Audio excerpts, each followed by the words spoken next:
Welcome back to சுரஸ்கமத் channel. இந்த video நம்ம என்ன பார்க்க போகிறோம்னா அந்த ஃபைனல் தாங்க. இது Trinbago reds versus Lucia pirates. இது பார்த்தீங்கன்னா இதாங்க நம்ம ஃபைனல் வந்த பாதை. டேரெக்டாக ஃபைனல் வந்தனால பெரிய பிரச்சனை எதுவும் தெரியல. டாஸ் பார்த்தீங்கன்னா சற்று முன் நடந்தது. அந்த டாஸில் பார்த்தீங்கன்னா நம்ம தான் ஜெயிச்சு பவுலிங் எடுத்துக்கிறோம் அப்படின்னு சொல்லுவோம். ஏன்னா சேசிங் தான் நமக்கு நல்லா வரும். ஃபஸ்ட்டு பேட்டிங் பண்ண அடிச்சு வந்துடுவாங்க சேசிங்கில். அவங்க பார்த்தீங்கன்னா டீம் நல்லா சரியான ஒரு டீம் தான். போன மேட்ச் சொல்லியிருந்தேன் முடியும் போது நம்ம டீமில் ஹாப் டூ ப்ளஸ் தான் இந்த டோர்னமெண்ட் ஃபுல்லாக நல்லா கேப்டன்ஷிப் பண்ணியிருக்காரு. சார்லஸ் மட்டும் இந்த ஒரே பிளேயர் மோசமாக விளாண்டது. மார்டின் கப்தில் மற்றும் தியா விளையாட வந்திருக்காங்க. இங்கே ரிசல்ட்ஸ் நம்மளுக்கு போடுவாங்க. நம்ம சார்மா பவுலிங் போடுவார் இன்னைக்கு அப்படின்னு பார்க்கணும். பந்து இந்த இடத்துல பந்து ஃபைனல் எப்படி ஆரம்பிச்சிருக்காருங்க. மார்டின் கப்தில் எக்ஸ்பீரியன்ஸை காட்டுறாங்க இந்த இடத்துல. ஓவரோட கடைசி பந்து தயால் தூக்கி விட்ட பந்து நேராக 6 போயிருக்குங்க. சரியான டிஸ்டன்ஸ் 104 மீட்டர் 6 போயிருக்கு. இந்த இடத்துல என்ன அடி. முதல் ஓவரில் 15 ரன் அடிச்சிட்டாங்க. சிக்கந்தர் ராஜா செகண்ட் ஓவர் போன வந்திருக்காரு. நல்ல ஒரு டெலிவரி. அடுத்த பந்து இந்த இடத்துல விட்டாருங்க. சரியான ஒரு சீவல் சிங்கான ஷாட். இந்த இடத்துல ஒரு 6 போயிருக்குங்க. முதல் 2 பால் டாட் போட்டாலும் 3வது பால் அடிச்சிட்டாங்க.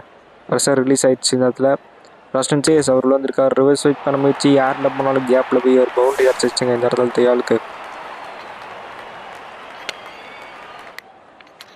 ரஸ்டன் சேஸ் ஒரு பால்கான் டெலிவரி ரூம் கொடுத்து அடிச்சார் ஆப் சைடில். அதே கேப்பில் இன்னொரு பவுண்டரி போயிருக்குது. ரஸ்டன் சேஸ் கொஞ்சம் எக்ஸ்பென்சிவான ஓவராக தான் போட்டிருக்காரு இந்த ஓவரு.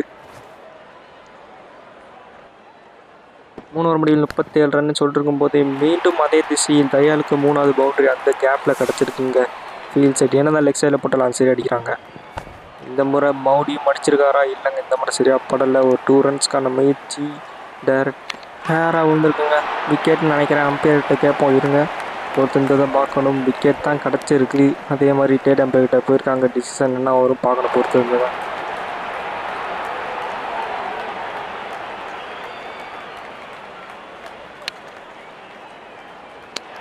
அவுட்டுங்கிற டிசிஷன் தான் வரப்போகுது. அதே மாதிரி அவுட்டு தான் வந்திருக்கு.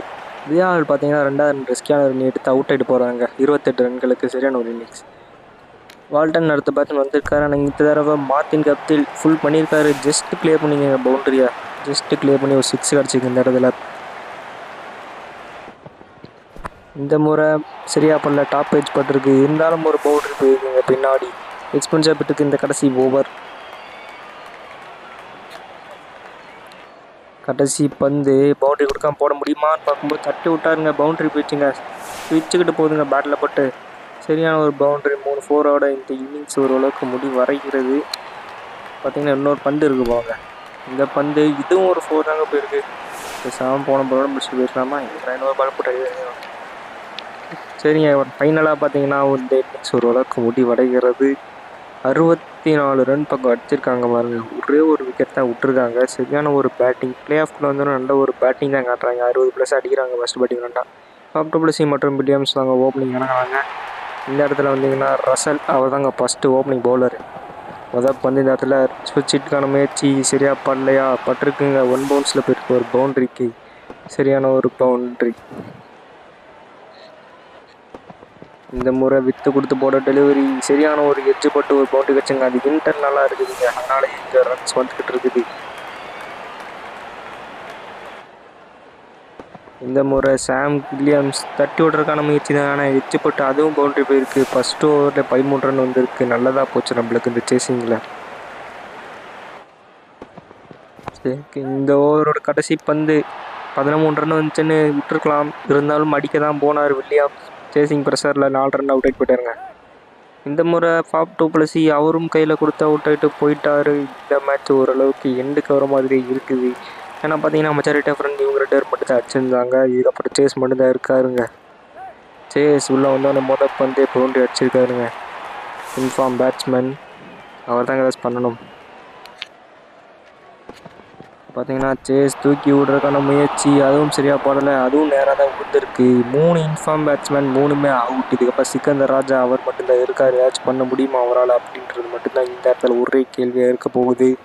உள்ளே வந்தார் சிக்கந்தர் ராஜா. தூக்கி விடப்பட்ட பந்து 6 போயிருங்க. சொன்ன மாதிரி அவர் தாங்க அடித்து ஓரளவுக்கு ஜெயிக்க முடியுமா அப்படின்றதான் பார்க்கணும். மேட்ச் இன்ஸ்டின் அலைவாக தான் இருக்குது. சுனில் நாராயண் உள்ளே போடப்பட்ட டெலிவரி நேர கையில் வந்துருக்குங்க. சார்லஸ் பார்த்தீங்கன்னா 2 ரன்னுக்கு இந்த டோர்னமெண்ட் ஃபுல்லாகவே இதுக்கு மேலே ஒரு யங்ஸ்டர் வாய்ப்பு கொடுத்துக்கலாம்னு தோணுது. இப்போ தான் 2 ரன்னில் சார்லஸ் அவுட் ஆகிட்டு போகிறாரு. மிலர்ஸ் வந்திருக்காருங்க உள்ள மொதல் தடவை பேட்டிங் வராருன்னு நினைக்கிறேன். நான் முன்னாடியே முடிச்சிடுறாங்க டாப் ஆர்டர்ஸ் பேட்டிங்கை. அல்ஜார் யூசப் தப்பி வருவார். முன்னாடி வந்திருக்காரு மிலர்ஸ். வந்த முதல் பந்து தூக்கி விட்டுருக்காரு. கேப்பில் போயிருக்கு. பவுண்டரி கிடச்சிருக்கு. இந்த இடத்துல 36க்கு போகிறாங்க 4 விக்கெட்டில்.